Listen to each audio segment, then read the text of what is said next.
Hello there everyone, and welcome back once again. I have seen a few users ask about reinstalling Windows. Thus, I wanted to take some time to go over how to reinstall Windows and install Linux on the replay. Before we begin, I cannot stress the following points enough.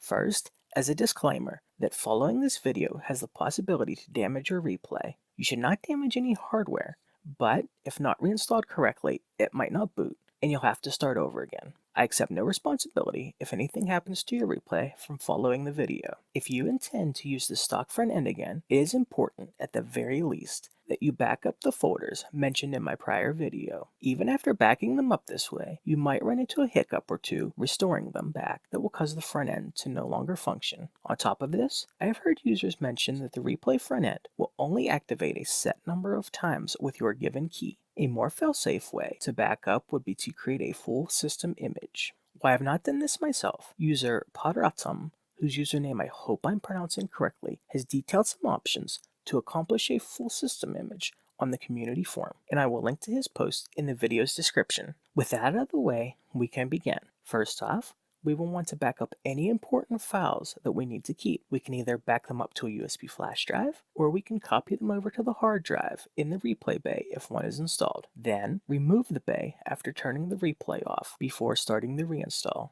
If you have a Launchbox Premium license, and Launchbox is installed on a drive that you will be reformatting, or you just want to play it safe, you will want to back up your license XML file in your Launchbox directory as shown here. This contains the information to activate your Big Box Premium features in Launchbox. Once backed up, we will need a few things to proceed. If we are just reinstalling Windows, we will need a blank, preferably USB 3.0 flash drive that is at least 8 gigs. Then, we will need to search for the Windows Media Creation tool. Clicking on the Download Windows 10 link here will get us to the page to download that tool. We can download it, plug in our blank USB flash drive, and run the tool. It will take a little time, but it will walk us through the steps to create a bootable flash drive that will allow us to reinstall Windows. First, accepting the license terms.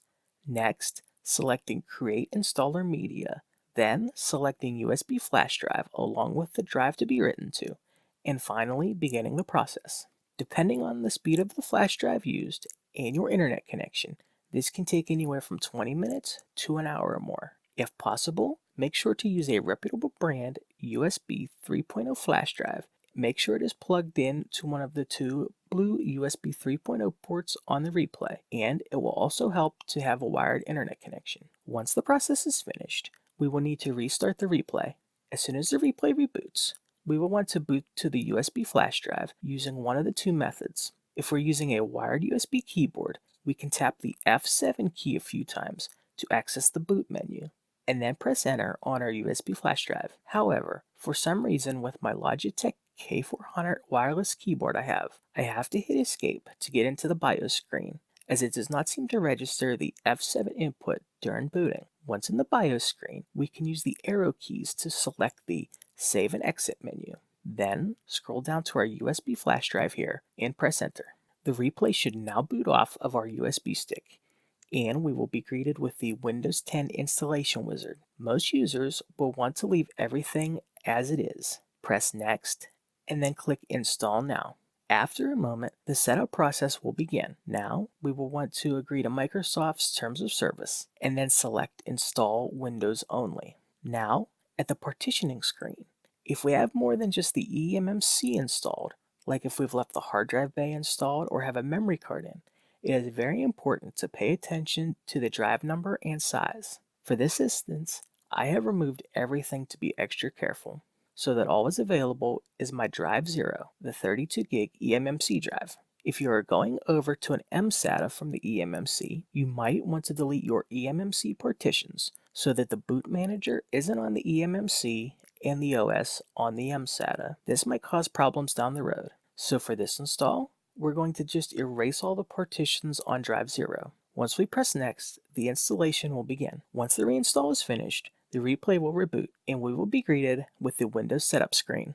Since my original video did not have audio, let's take a look at going over and setting up Windows. When we begin, our region and keyboard layout should be defaulted correctly for our area. If not, we can change them and proceed. Next, Windows will detect network connections. If need be, we can connect to Wi-Fi here. I skip this for now, but if you're connected, Windows will ask if you want to use a Microsoft ID to sign in to the replay. There seems to be a bug that causes Windows to hang if you try to set it up to sign in with your ID. So select No for now, and this can be changed later. Now, we can set up our offline sign-in by selecting a username for the replay, then a password, and a set of 3 security questions to reset our password if we forget it later on. Next on the list, Dream Arcades recommends turning this off and mentions that it will interfere with their front end if I'm not mistaken. Plus, it is better to have it off regardless. Next is another list of things we will want to turn off to try to squeeze a little more privacy out of Windows. After turning them all off and clicking Accept, Windows will get things ready and present the desktop. Lastly, before I close out the video, I would like to take a second to show how to remove the login password to make Windows auto login. We can do this by clicking Start, going to the gear icon here, selecting Accounts, Sign-in Options, and then under Password clicking Change, typing in our current password, leaving all 3 new fields blank, clicking Next, and finally clicking Finish. With that all out of the way, we should be set to go. From here, we can follow the prior video to use Night to grab the programs we need, and the Lunchbox video to get some gaming going. That about does it for this video. In my next video, I would like to repeat the process, but with Linux. I also have the aim track in my backlog. I'm able to get it working with PC games, but at the moment, emulators, whether standalone or in RetroArch, are a little hit and miss. I imagine it's a setting I'm missing somewhere, but it's on my bucket list to sort out. Regardless, thanks for sticking with me here. I'm glad to be able to help people out. Until next time, happy gaming.